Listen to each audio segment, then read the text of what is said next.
21h30, Madame, Monsieur, bonsoir. Tout de suite, les titres du journal. Le Conseil des ministres approuve le projet de loi autorisant la ratification du traité révisé de la communauté des États sahélo-sahariens, instituant un conseil permanent de sécurité et de paix dans la région. Les ODD et leur intégration dans la stratégie de croissance accélérée et de prospérité partagée, objet d'un atelier de sensibilisation. L'armée d'occupation israélienne fait exploser un bureau de change palestinien, entraînant l'incendie de plusieurs commerces en Cisjordanie.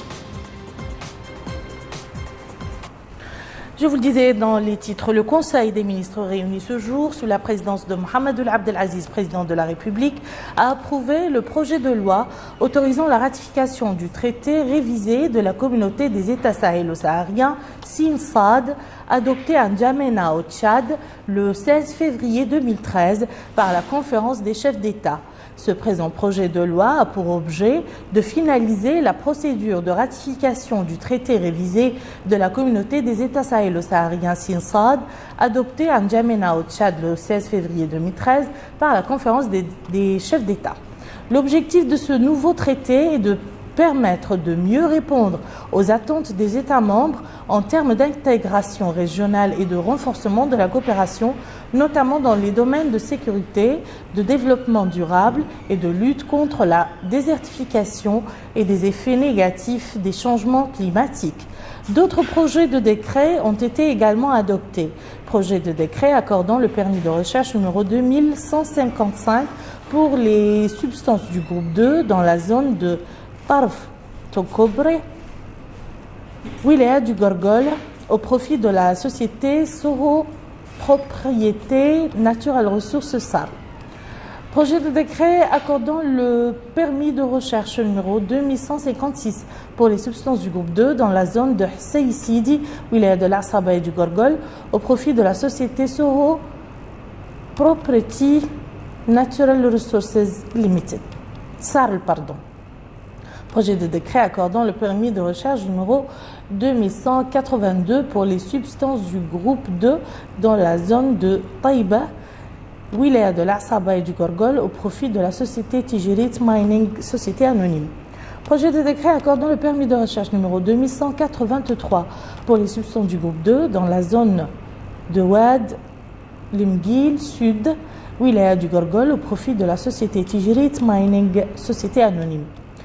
Projet de décret accordant le permis de recherche numéro 2330 pour les substances du groupe 5 dans la zone de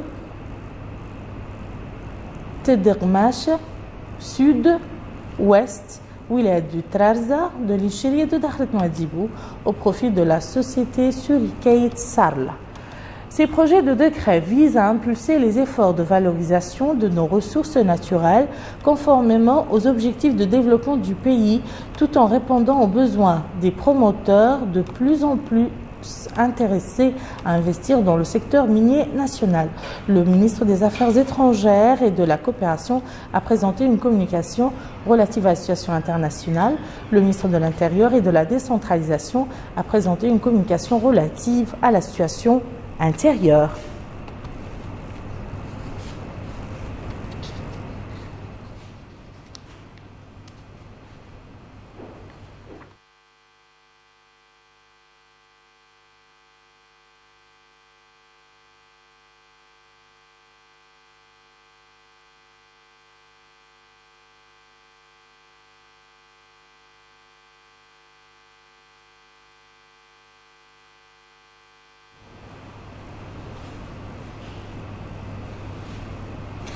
Les résultats du Conseil des ministres ont été commentés devant la presse par les ministres des Affaires étrangères et de la coopération, de la justice et de la culture et de l'artisanat, porte-parole du gouvernement. Ce dernier, en l'occurrence Dr Mohamed Emin Ould Cheikh, après avoir énuméré les projets de loi et de décrets adoptés par le gouvernement, a affirmé en réponse à une question relative à la prochaine visite du président de la République dans la wilaya du Hawd al-Sharqi, prévue au début du mois prochain, que la préparation par les cadres et les notables de n'importe quelle wilaya de l'accueil du président de la République est une chose tout à fait normale, même s'il s'agit d'un parti politique ou d'une personnalité morale, car cela dénote de la générosité authentique de notre peuple. Au sujet du décès d'un docker dont les causes ont été attribuées aux autorités sécuritaires, le ministre a indiqué que les faits rapportés par certains sites et véhiculés par les rumeurs sur la mort d'un docker et qui prétendent que la gendarmerie ou les forces de sécurité ont un lien avec cette mort sont des rumeurs ne reposant sur aucun fondement. Pour sa part, le ministre de la Justice a indiqué que son département a pris un certain nombre de mesures pour améliorer les conditions de vie des prisons et de leurs pensionnaires, conformément aux instructions du président de la République, soulignant qu'ils bénéficient des soins médicaux et qu'ils reçoivent les médicaments dont ils ont besoin de façon gratuite. Le ministre a précisé que des fonds sont mobilisés pour couvrir les frais des soins des prisonniers et qu'un dentiste et un médecin généraliste ainsi que 10 infirmiers ont été affectés aux prisons. Il a enfin noté que 2 salles de soins seront construites, l'une à la prison civile et l'autre à la prison centrale de Dar Naïm, soulignant que la pression sera allégée sur les prisons grâce à l'ouverture des prisons d'Aleg et de Nbeik. Enfin, le ministre des Affaires étrangères et de la coopération, Dr Selkou Lahmezidbi, parlant de la Convention des pays du Sahel et du Sahara, signée en 1998 à Tripoli, a précisé que celle-ci introduit la création d'un Conseil permanent de sécurité et de paix dans la région du Sahel et du Sahara. Le ministre a insisté sur l'importance pour la Mauritanie de la ratification de cette convention, surtout qu'elle a lieu après plusieurs succès de notre pays sur le plan sécuritaire et après qu'ils aient eu à fonder des environnements favorables à la concertation, au dialogue et à l'entente au sujet des questions fondamentales de la région. Au ministère de l'économie et des finances, l'heure est à la sensibilisation des responsables techniques des différents départements ministériels sur l'intégration des ODD dans la SCAP pour la période 2016-2030. Les ODD, les objectifs du développement durable, ce sont les objectifs du développement durable et la SCAP, c'est la stratégie de croissance accélérée et de prospérité partagée. L'atelier dure 2 jours, au cours desquels les participants suivront des exposés sur l'approche onusienne dans l'exécution de cette stratégie et l'adéquation de celle-ci avec la stratégie des Nations Unies pour le développement durable. Plus de précisions avec Aminata Khan. Intégrer les objectifs du développement durable dans les stratégies nationales de développement, c'est la quintessence de cet atelier de sensibilisation et de prise en compte des objectifs du développement durable dans les stratégies nationales de développement. Comme vous le savez, la communauté internationale a adopté en septembre 2015 17 objectifs de développement durable assortis de 169 cibles et de 231 indicateurs qui couvrent tous les domaines. Parallèlement à cela, nous sommes en train d'élaborer notre stratégie de croissance accélérée de prospérité partagée qui doit prendre en compte les objectifs de développement durable. Donc, nous avons fait recours à l'expertise du bureau régional du PNUD d'Addis Abeba qui est venu pour cet atelier qui a pour but d'intégrer les objectifs de développement durable dans la stratégie de croissance accélérée de prospérité partagée. En quelque sorte, il s'agit de mauritaniser les objectifs de développement durable. Ouvrant les travaux de la rencontre, le secrétaire général au niveau du ministère de l'économie et des finances, Mohamed Zoulahmed Aïda, a affirmé que ce présent atelier a pour objectif de présenter l'approche développée par le système des Nations Unies pour le développement en vue d'accompagner les pays dans le processus d'appropriation des ODD et leur mise en œuvre. Il s'agira également, dira-t-il, d'appuyer le processus de formulation de la SCAP 2016-2030 dans un contexte marqué par l'adoption des objectifs du développement durable et l'agenda 2030 pour les Nations Unies, les ODD, leurs cibles et les indicateurs afférents qui ont été retenus pour la SCAP formeront une partie intégrante du système de suivi-évaluation. Prenant la parole à son tour, le représentant résident du PNUD a indiqué que cet atelier revêt une importance capitale. Il offre l'opportunité aux acteurs de développement de la Mauritanie de se familiariser aux outils indispensables à la mise en œuvre du programme de développement post-2015, adopté le 25 septembre dernier par les chefs d'État et de gouvernement à New York. Mesdames, Messieurs, les ODD marquent un tournant décisif dans la vie de l'humanité car, pour la première fois, les objectifs de développement économique et social sont conciliés avec l'impératif de durabilité de la planète. Les participants à cette rencontre suivront des exposés et des présentations qui sont axés notamment sur l'outil développé par le PNUD pour évaluer les stratégies et politiques publiques en cours en vue d'apprécier l'état de prise en compte des ODD dans les pays afin d'en dégager les gaps et prioriser ainsi les ODD dans les futures stratégies nationales et sectorielles. Autre atelier de sensibilisation, cette fois-ci dans le domaine de l'environnement, celui organisé par le département de l'environnement et du développement durable sur les impacts des PCB, des produits chimiques très dangereux pour l'environnement et la santé humaine. La rencontre vise à renforcer la capacité des acteurs sur la gestion des polluants organiques persistants utilisés comme produits de congélation dans les générateurs et les climatiseurs électriques. Salem Majbour Salem nous en dit plus. Comment l'usage de la langue française dont la Mauritanie se sont engagés à éliminer les substances chimiques très polluantes et du coup dangereuses pour la santé publique.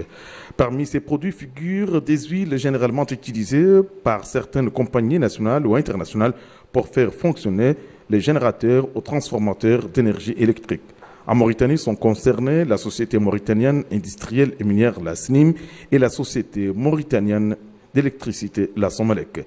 La présente rencontre vise parmi d'autres objectifs à impliquer ces sociétés dans la dynamique d'élimination de tout produit polluant susceptible d'altérer la santé de l'homme et son environnement. Le gouvernement mauritanien a fait une priorité, dira le secrétaire général du ministère de l'Environnement et du Développement durable, Madi Oultaleb, avant de se féliciter de l'engagement des partenaires de la Mauritanie. Partenaires parmi lesquels le directeur du centre régional pour la mise en œuvre des conventions de Stockholm et de Bâle. Dans le cadre du projet de démonstration d'une approche régionale pour une gestion écologiquement rationnelle des déchets liquides de PCB, des transformateurs et des condensateurs contenant des PCB dans 14 pays d'Afrique francophone, la Mauritanie a-t-elle réalisé et élaboré avec succès ses inventaires et son plan d'action d'élimination des PCB. Les 151 pays signataires des conventions de Bâle et de Stockholm sur l'éradication des substances chimiques dangereuses se sont engagés à détruire tous les engins polluants d'ici 2028. Les acteurs de la société civile étaient aujourd'hui en conclave pour échanger sur les services publics qui doivent à leurs yeux bénéficier de la priorité et de l'intervention des OSC. Au-delà de cet aspect, la rencontre organisée à l'initiative du réseau des OSC pour la promotion de la citoyenneté et le programme de l'Union européenne d'appui à la société civile et à la culture a discuté du rôle important de la société civile dans la promotion et le développement des différents services publics du pays. Abdelrahman Hamad. Les priorités de développement et la nécessité de coordonner les actions. Tels sont les principaux thèmes examinés au cours de cette rencontre entre la société civile, organisée par le réseau des organisations de la société civile en collaboration avec le programme de l'Union européenne pour l'appui de la société civile et de la culture PESC. Ouvrant les travaux de cette rencontre, le directeur de la société civile, M. Mohamed Ould Horma, a indiqué que le gouvernement œuvre pour le renforcement des capacités des acteurs non gouvernementaux et leur permettre de contribuer de manière efficace au développement durable et inclusif du pays. La rencontre a pour objectif la concertation, l'échange d'expertise et d'expérience entre les organisations de la société civile ou encore le renforcement des partenariats avec l'ensemble des acteurs dans le domaine du développement. Les élus, la société civile doivent dans un élan de solidarité, se rencontrer et participer au développement de ce pays. Parce que le développement, ce n'est plus l'affaire de l'État, c'est l'affaire de tous. Nous sommes tous concernés par le développement. Quel que soit notre niveau, quelle que soit notre position, quand nous travaillons dans le cadre de la société civile, nous sommes quelque part concernés par le développement. L'éducation et la santé sont des secteurs prioritaires qui se trouvent au cœur des préoccupations des acteurs de la société civile et qui bénéficient de l'appui d'IPESC. Un meilleur positionnement stratégique des associations par rapport à cette thématique, notamment les secteurs de la santé et l'éducation, qui sont des grandes préoccupations pour toute la population. Par rapport à cela, comme je dis, en tant que responsable du volet renforcement des capacités, je vais profiter de l'occasion pour vous lancer, pour vous faire une demande concernant le renforcement des capacités. Comme vous savez bien, le PESC essaie de renforcer les organisations de la société civile à travers plusieurs activités à différents niveaux. La première journée de cette rencontre de 2 jours a été marquée par la présentation d'un exposé sur les expériences des organisations de la société civile et les recommandations de la dernière rencontre entre la société civile et l'État. Le président et le secrétaire général de l'association des comités africains olympiques de la zone 2 se trouvent à Nouakchott. Ils ont eu ce matin des entretiens avec le président du comité olympique national, centrés sur l'expérience mauritanienne dans le domaine de l'olympisme. Bokar Beylaba. Cette visite a été marquée par une séance de travail entre les deux délégations, tenue au siège du comité national olympique et sportif mauritanien. Et c'était en présence du docteur Mohamed Mahmoud Oulma, son président. Objectif, solliciter de l'expérience mauritanienne dans le domaine de l'olympisme. Je voudrais remercier mes frères, c'est des frères, et ensuite des amis, et le président Habib, notre secrétaire général Seydina Omar. Ce sont à l'intérieur des Africains, vous savez, on est tous très proches dans toute... mais particulièrement, il y a toujours des gens qui sont plus proches que d'autres, même dans une famille, frères et sœurs. Il y a des complicités parfois qui existent entre certains frères et certaines sœurs. Et bien nous aussi, ça fait partie des complicités. C'est des gens qui sont... Et il se trouve aussi que c'est notre président de la zone 2, c'est notre secrétaire général de la zone 2. Je crois que dans le sport aussi là-bas, on se retrouve aussi cette complicité. On la retrouve dans les organisations internationales. La rencontre a été aussi l'occasion de chercher des stratégies gagnantes, notamment l'organisation de compétitions sportives pour dégager une élite qualitative de la zone capable de participer au grand rendez-vous du sport olympique mondial. Nous sommes venus lui manifester toute notre reconnaissance et le fait que notre derrière l'Assemblée générale à Bamako, et la Mauritanie était représentée par son secrétaire général et l'équipe de taekwondo aussi a participé à la compétition de la zone de la zone 2. Donc pour toutes ces raisons, je suis venu avec Seydina lui remercier et nous inspirer de sa riche expérience pour aller de l'avant. Nous avions prévu d'organiser, de redynamiser notre zone. Ça s'est fait. Notre Assemblée générale, tous les pays donc étaient présents. Et nous avons en fait organisé une très grande manifestation internationale de taekwondo, où même l'équipe nationale de Mauritanie était en fait donc venue pour représenter donc votre pays. Et à l'heure actuelle, pour l'année 2016, nous avons 2 autres activités. Une activité en Gambie, qui concernera en fait donc une organisation de manifestations sportives comme le basket, une autre activité de formation qui va se dérouler en principe donc au Cap-Vert pour aider donc pour essayer d'aider en fait nos dirigeants. Ce sera en fait un truc qui sera axé sur donc pour les administratifs. L'olympisme allie le sport à la culture et à l'éducation, créant ainsi un équilibre entre le corps, la volonté et l'esprit. Au chapitre politique, l'initiative Daïmoun a appelé hier au cours d'un rassemblement sur l'importance de l'adhésion des jeunes dans les rangs de l'UPR qui mène actuellement une campagne d'adhésion. La présidente de cette initiative, Mme Aminata Sultan, a expliqué que l'adhésion des jeunes au parti de l'UPR est importante pour l'accès à l'action politique et partant promouvoir les acquis démocratiques et la participation dynamique dans l'opération de construction et de développement. Elle a ajouté que l'UPR accorde un intérêt particulier à la jeunesse qui représente un pilier fondamental dans la réalisation des attentes et des espoirs de tous les Mauritaniens. L'initiative a été louée par le président de la Commission nationale de la jeunesse au sein de l'UPR, Bamba Ould-Arman, qui a ajouté qu'elle s'inscrit dans la droite ligne des préoccupations du parti visant à élargir le cercle de l'adhésion des jeunes au parti. Et nous ouvrons à présent la page internationale de ce journal, marquée par les territoires occupés par de nouveaux harcèlements des forces d'occupation. L'armée israélienne a fait exploser un bureau de change qu'elle soupçonne d'avoir des transactions avec des activistes palestiniens, entraînant du coup l'incendie d'un certain nombre de commerces. Melika Nari.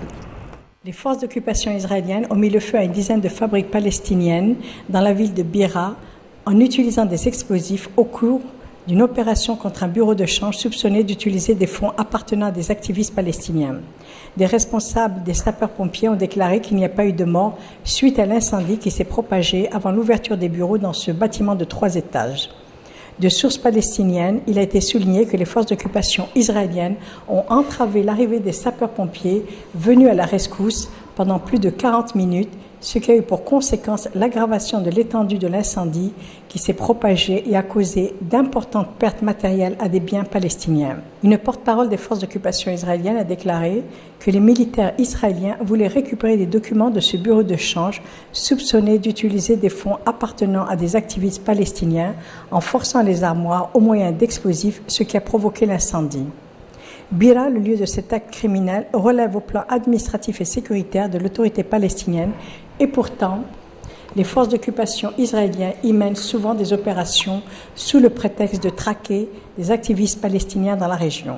Un porte-parole du cabinet du Premier ministre palestinien a souligné que cet acte est une violation flagrante des accords d'Oslo. Cet acte criminel fait suite à une grande campagne d'arrestation de 28 Palestiniens de différentes régions, provenant essentiellement de Nablus et Khalil.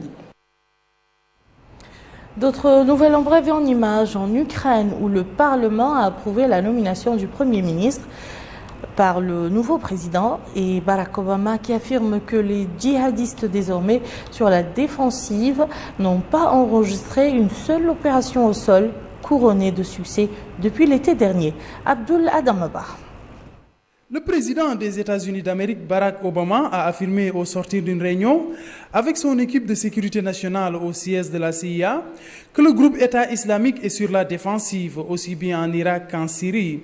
Dans ce cadre, il a réaffirmé que les combattants de Daesh ont été réduits à leur plus bas niveau depuis 2 ans. Afin de mettre un terme à la guerre civile en Syrie, le président américain a souligné la nécessité de mettre fin aux agissements du groupe État islamique.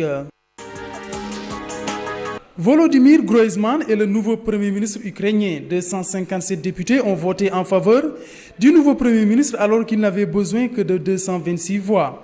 Élu par le Parlement à la place d'Arseny Yatsenyuk, critiqué pour les lenteurs des réformes et les scandales de corruption, Volodymyr Groysman, ex-président du Parlement, est un allié du président Petro Poroshenko.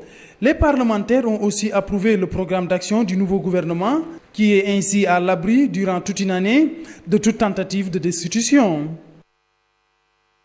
Voilà qui met fin à ce journal. Tout de suite, le rappel des titres. Le Conseil des ministres approuve le projet de loi autorisant la ratification du traité révisé de la communauté des États sahélo-sahariens, instituant un conseil permanent de sécurité et de paix dans la région. Les ODD, les objectifs du développement durable et leur intégration dans la stratégie de croissance accélérée et de prospérité partagée, objet d'un atelier de sensibilisation. L'armée d'occupation israélienne fait exploser un bureau de change palestinien, entraînant l'incendie de plusieurs commerces en Cisjordanie. Merci, madame, monsieur, de nous avoir suivis. À demain.